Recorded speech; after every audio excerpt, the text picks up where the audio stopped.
Well, hello everybody. Hello again. Very, very quiet in this house.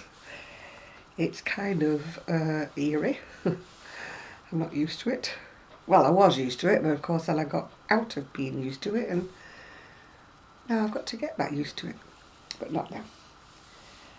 Well, today I'm wearing my lovely new, very dark green velvet trousers. They're lovely, but they've got an invisible zip.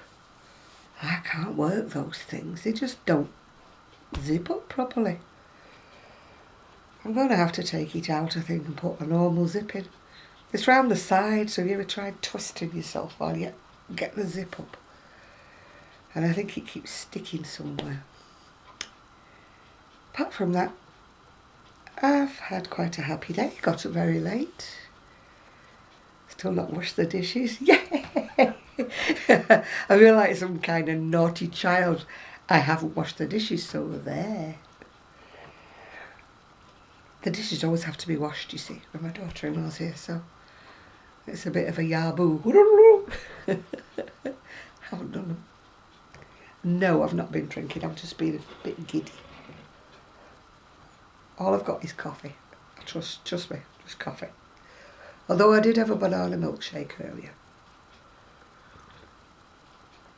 I know how to live the high life. Where am I up to? Not much has gone past. I've finished the back, finished the front, and now I've started a sleeve. I know people have said to me, oh, you knit quite quickly, but I feel I don't. If it had been crocheting, it would have been finished by now. There's absolutely no way I could knit for my other niece. He'd be taking me away in a straitjacket by then. Well, what have I got to say? Not much really. I was just thinking, somebody made a comment on my last video, something about my dad or something about Christmases. And it just got me thinking back, to Christmases in the past and how my mum and dad did their best, to decorate. We had this very ratty-tatty tree that was carefully put away every year. And I don't know where they stored it. I think it probably was in one of the wardrobes. And we had the same old decorations that were glass, and they were so fragile that you had to be so careful. And every time we took them out, even though they were carefully wrapped in tissue paper, there was always a few broken ones. So each year the tree would be a little bit bolder. Not that it wasn't bold in the first place, because it was definitely losing its little, I don't know what you call them, the pine things off the branches. They were weird though, they weren't like today's, they were more like paper. It probably was a paper tree, come to think about it. But he was very, very old, because remember, I was born just after the war. Well, I was actually conceived during the war. But there's my little froggy. I keep calling it a frog because it looks like a frog to me. My row count. I've got to increase every 6 rows, and I can't even count to 6 without going wrong these days. Anyway, I was talking about my tree. My tree was probably pre-war, because I doubt you'd be able to get anything like that during the war. As were probably all the decorations. Some of them were even hand-painted, like apples and things.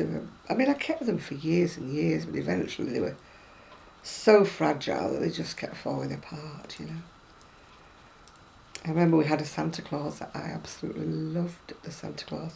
But of course, he just went brittle.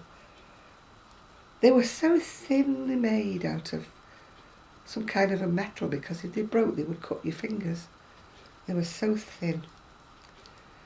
And I told you before about the manger, about me setting fire to the manger and melting baby Jesus. I told you that before in one of my other videos. But Christmas was let's say Mum did her best. She would pick up extra shifts, at working in the mill or something. to provide for us. We would always get something. But compared to today's children, I mean, we had a pillowcase and it wasn't full. That was our Santa sack, a pillowcase. And there was always the apple and the tangerine in the bottom and some nuts, even though I've never liked nuts, but there was always some nuts at the bottom. And there was always a shiny coin of some description. Not much, probably a shiny 2p or so, well, whatever, were tuppence, a penny or something. There was no 2p's in those days. Maybe a shiny 6p or something like that. I don't know who shone it up, probably my dad.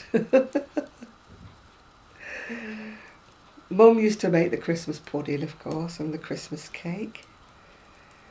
She always did make that. And but I cannot remember whether, I think I said this before, whether we had a turkey or not. I don't think we actually did. I can't remember. I can remember one year being really, really poorly. I had chicken pox. And I was so poorly. And when my mum asked me did I want Christmas dinner, all I wanted was peas for some reason or other. I just wanted a bowl of peas. I can still remember asking her for a bowl of peas. And she was trying to persuade me, to have this turkey and the roast potatoes and everything else. And I just wanted peas. I can tell you now what was always in my stocking. Well, it wasn't a stocking, it was a pillowcase. There was always either a John Bull printing set. If you don't know what one of those is, it comes with little rubber figures, little numbers, the tiny little things. And you had to cut them out and you had to put them on these slide things, but they had to go backwards. And it took you forever to make a sentence up. And then you would press it in the ink and then you would press it on. It would occupy you for hours and hours and hours. Or I would get a post office.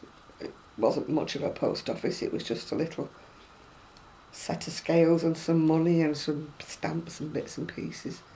And you pretended to sell the stamps and that. Or some years I would get a smoker's set, which is really great because they wouldn't do it nowadays, would they?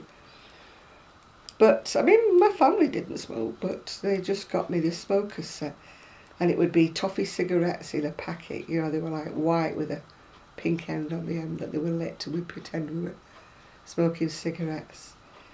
And then you get a chocolate pipe and chocolate bits and pieces. And then other years it would all be made out of licorice. The pipe would have like little 100,000 stuck on the top that was meant to be like glowing. And when I got older, it was always bath cubes. I don't think anybody in the world uses bath cubes now. But they were the forerunners of like the bath bombs. They came in little squares and you put them in your bath and they fizzed. But they always made me itch. So, and perfume, I would get something called Evening in Paris. Little teeny weeny vial thing of blue, yeah. It was always in a blue bottle. I can't remember what other things I would get. Oh, there was always hankies. You always had a set of embroidered hankies with lace round the edge, and that was when you were older. When I was younger, it was always hankies that were like Mickey Mouse or whatever, some kind of cartoon character. Mabel Lucy Atwell was another one that used to write books, and so she used to have her characters on the hankies. And I used to get them somehow. They were made into like an umbrella. The hankies were folded to an umbrella, and the drinking straw was the handle of the umbrella. And they had a little ribbon tied on the top. I mean, thinking back about it, I don't even know whether my mum bought them or whether one of my very, very crafty aunties used to make them. I don't know. All I know, there was hundreds and hundreds of pins holding everything together. Something you would never give a child nowadays. Never. And there was a selection box, of course. Where would Christmas be without your selection box? But compared to today's kids, it was a very tiny selection box with maybe about 6 things in it. And, today's kids, they eat that in one sitting, don't they? But remember, I was a post-war child. And everything was on a ration. So sweets and things were something that we didn't get much of. But fortunately, none of my aunties liked chocolate, so they used to give it the coupons to my mum. So my brother and I used to get some chocolate. And I can always remember the Mars bars. I don't know whether you have Mars bars over in the US. It's like a fudge with caramel all covered with chocolate. And they were quite big back in the day. And Mum used to get a very, very sharp knife and she would cut them all into little tiny pieces. And she was very, very good when we used to argue, say, over things like cutting an apple in half. She would say, whoever cuts the apple in half, the other person gets to choose which half they want. So I tell you what, that apple used to be perfectly in half. There was none of this, a big bit for me and a little bit for you. There was none of that. You made sure it was dead in the middle. I thought it was a good philosophy, that. Whoever cuts it, the other person chooses. So that's it. And I can't remember who else I was watching the other day, and we were talking about paper chains. And I think it might have been Debbie Y, although I'm not too sure. Talking about making paper chains out of strips of paper, and then you had to lick them and glue them up, and you made like a big garland out of these paper chains. We used to do that as well. We used to make lanterns out of a piece of paper. Just trying to see if I can show you what we used to do. We'd get a piece of paper and then you'd fold it in half, like that. Obviously you'd crease it, but I don't want to do that with a pan. And then with the bent side, the folded side there, you would cut down. But not all the way to the bottom, you'd cut down about 3/4 of the way.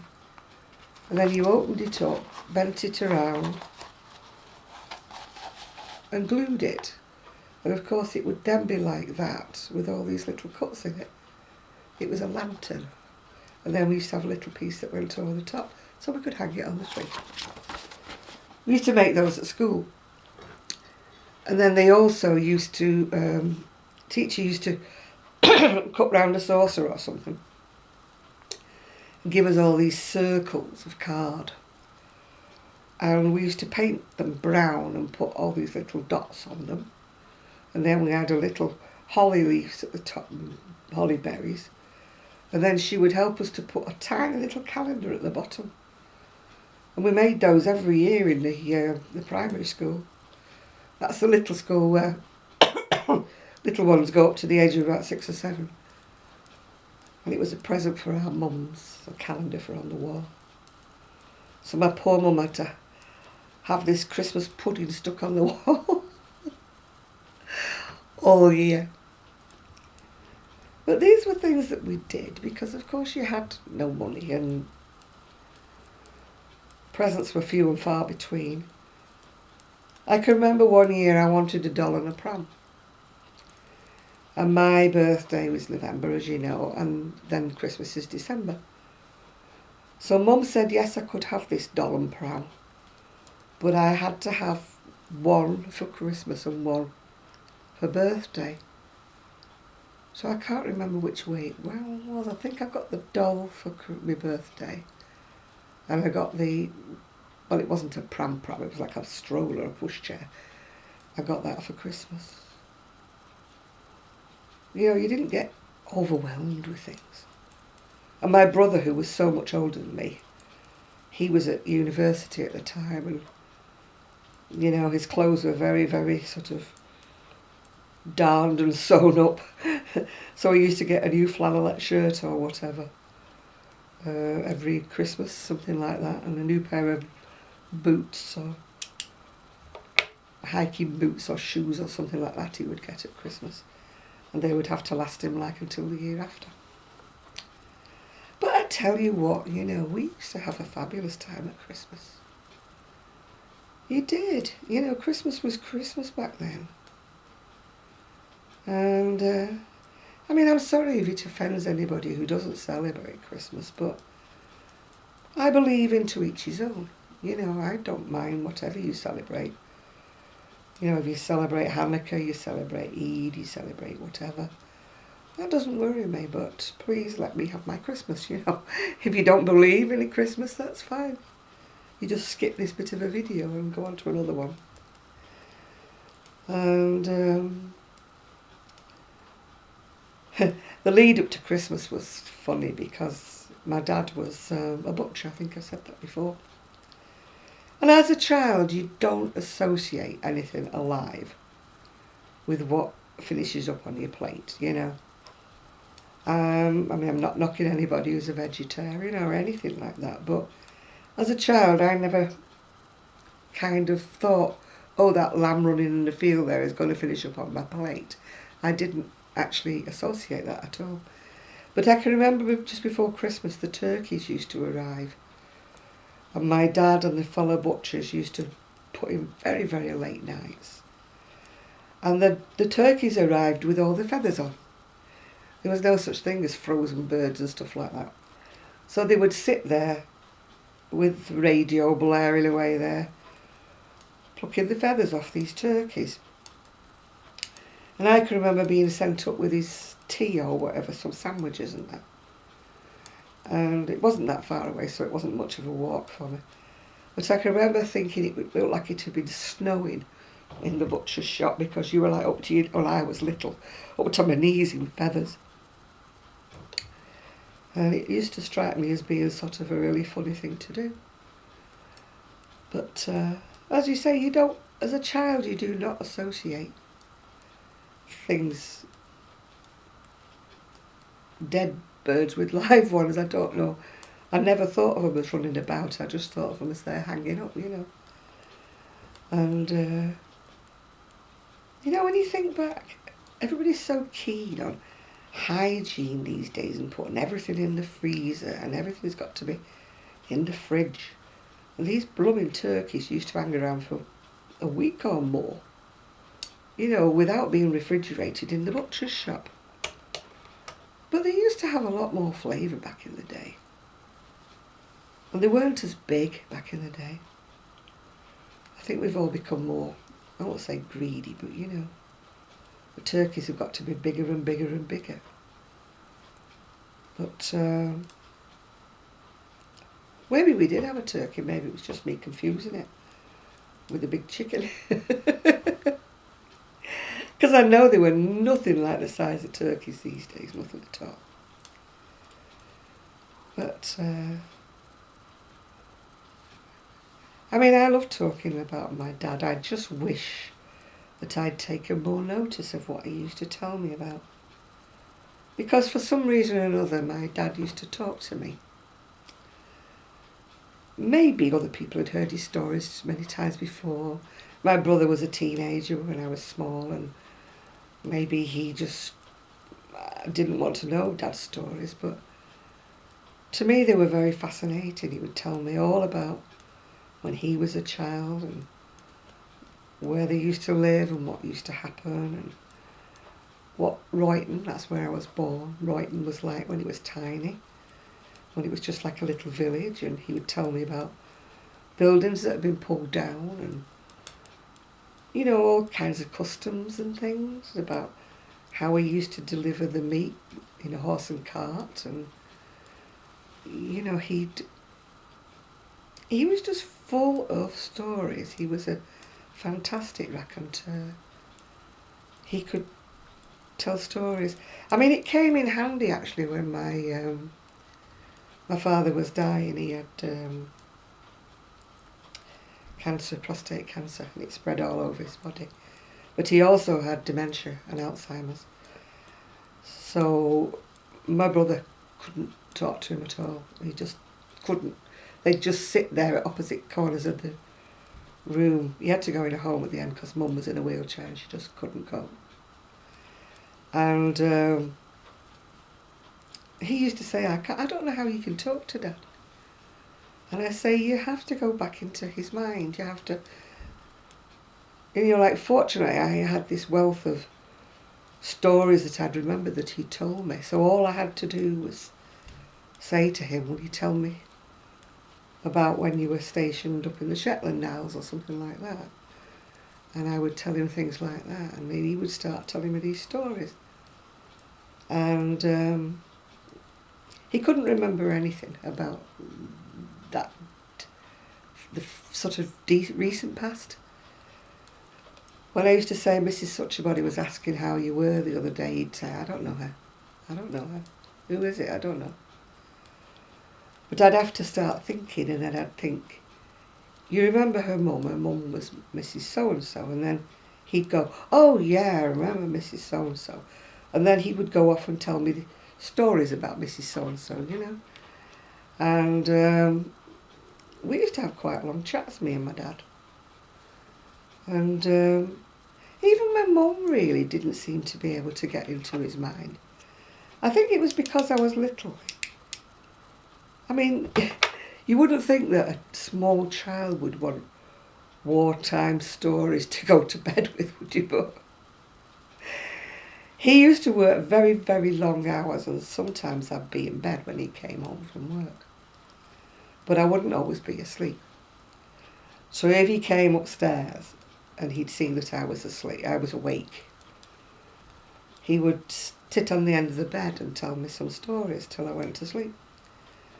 And there was none of this Red Riding Hood and all that stuff. And he never read out of a book for me. And Mum was always too busy. She'd always say, come up in a bit, I'm just doing this. And of course she never came.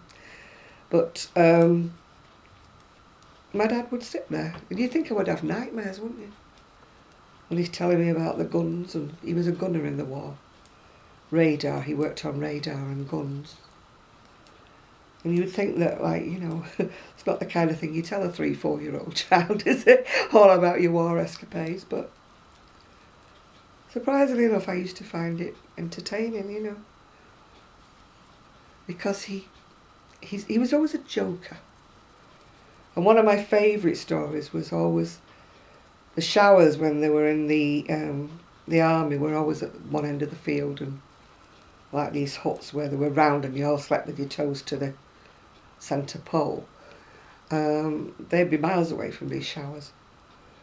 And one of the favourite pranks they used to pull was to sneak into the showers and steal people's clothes. So they'd have to run along the field with nothing on at all, you know, and they all thought that was immensely hilarious, you know. And as a child I used to say, tell me that story about the field. And apparently they got sent to put the tents up in this field. And this field was about, foot high or more in wheat or barley or whatever it was. So they thought, that's not right, this. So they said to the commanding officer, like, are we putting our, tents up in this field? And he said, yeah.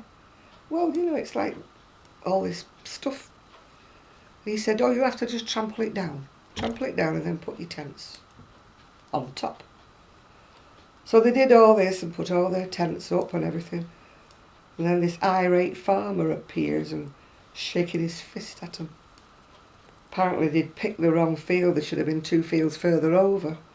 And they'd just trampled down his prize crop of whatever it was, wheat, barley. And so he was not very pleased. But neither were they, because they would have been sleeping on this great load of wet, because everything was wet. And but I used to love to hear my dad. I don't know whether any of you were lucky enough to have a dad similar to mine that used to tell me such stories. He had a very vivid imagination, I should say that, and he probably did a lot of embroidery to his stories. But it's better than being truthful, I suppose, if you're talking about the war. My mum, I mean, she did love us very dearly, Mum, but she never really had time. She was always doing something. She was probably earning extra money to keep the family afloat when you think back. When you're a child, you just want to sit on her knee, don't you? And nurse you to sleep or read you a story or something, and she was always far too busy doing things. I mean, she wasn't making it up. She wasn't saying she was busy. She was. It's no wonder she was riddled with arthritis and everything else. She wore herself out. I think I did the same, actually. People used to say to me when I had the wool shop, stop lugging all those big bags of wool. Because when the wool used to arrive, it used to arrive in great big paper sacks that were massive, absolutely massive. And they'd all be crammed in because they had these machines that used to squash all the packets to get them in. And these packs would be, I should say, about 3 foot high and about 2 foot wide, they'd be. And we used to get a lot of them delivered, and I used to sling them about and hurl them about and drag them up the stairs. And people used to say to me, because our stash room was upstairs, stock room was upstairs. And people used to say to me then, you watch your back, you're going to have trouble when you're older. And I used to think, yeah, I'm okay, I'm fine. Plus I used to stand up all the time doing knitting and stuff like that and balancing on one hip and then on the other hip. Because I found it easy because we were a very, very busy shop. So when I wasn't doing the shelves off, things like that, I used to be knitting for the shop or crocheting for the shop. And I was always stood up because it was easier to stand than to keep getting up and down off the chair every time a customer came in. Because as I said, we were a busy shop. There wasn't much time in between. You had to just knit a few stitches while there was a chance. I mean, half of the day used to be spent doing the shelves off because all yarn has got dye lots. You may or may not know if you buy yarn over in the US that doesn't have dye lots, but in the UK everything has a dye lot and it can be vastly different. So the one thing that you don't do is willingly mix a dye. So we used to do the shelves off every day and check, make sure that the dye lots were matching and that each odd one was in a separate bag. Or if we did put it all in one bag, we would put a great big label on it saying mixed dye lots, yeah, so that you wouldn't accidentally sell it. As this is how I don't know how people who had their yarn loose, in the stores managed, because we lived on the shop was on the main road, so the dust and the dirt would have blown in anyway. And not only that, you get kiddies coming in with their sticky hands touching everything.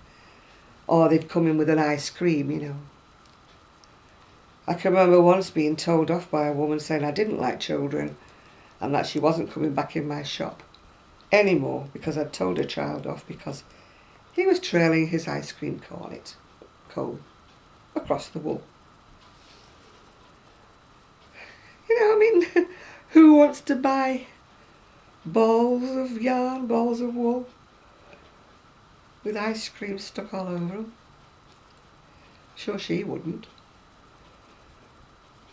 Kids were the bane of my life in the shop. I mean, I love kids dearly, but gosh, children and yarn shops don't mix. They take all the buttons off the cards, and if you're not watching them, they swallow them, eat them, Oh dear. Anyway, I'm going to go now. I'm glad you've kept me company for a little while I do a bit of knitting. It won't be quite so quiet tomorrow because I will have Gigi. And he'll be there as usual, barking up at the windows. So It's very, very quiet though. I have to say I'm finding it very, very strange. When you think I spent all these years like being quiet, being on my own before I even had Gigi. I just had Buster and Buster was really quiet, apart from the postman. Apart from that, Buster was such a quiet little thing. He never spoke at all, you know. Never barked much at all. But I keep looking at videos with kittens and things, or cats, thinking, shall I, shan't I? I don't particularly want a kitten. I'd want two or something anyway, siblings or housemates or something like that. But I'm just not sure how Gigi would cope. You know, with a couple of cats. Not sure at all. I mean, I love dogs dearly, but it's just not fair of me to have a dog when I can't walk it. Cats, they walk alone. Cats do their own thing. They're either house cats or they're going out cats. The house cats, as long as they're trained, you know, I don't mind. That's fine. I don't mind cats. But I don't want one cat. I think one cat's trouble. I've always had two. Well, I used to have one and I had two. I think they're more company for each other, aren't they? There's a couple of them. Especially if they come from the same litter. And they get on. Oh look, oops, dropped a stitch. Dropped a stitch. I've done more stitch dropping on this than I've done on anything else. Luckily I've managed to retrieve it. So, anyway, I'm glad you've kept me company. I hope you enjoy my little chit chat. Nothing much to show, as you can see, just still knitting away. It's going to take me probably all week to finish this. You know, taking 2 weeks or something like that to knit a cardigan is like purgatory to me. Or knit a sweater, I should say. It's too long. I'm sorry, but it's just too long. Right, I'm going to go now, so I hope you're all getting your presents ready if you celebrate Christmas. I haven't. I'm clueless. I've got 2 presents so far. And I'm knitting a 3rd. I'm going to crochet a 4th. And then the rest will be, hey ho, I don't know. I'll be having a frantic sort of look round Amazon and eBay and Bootsy's and places like that. See what I can get online before Christmas. And that's what people will be having. So bye all. You might see me tomorrow or Tuesday if Sue comes. But I'm not too sure. I'll let you know when she arrives. Okay. Bye now.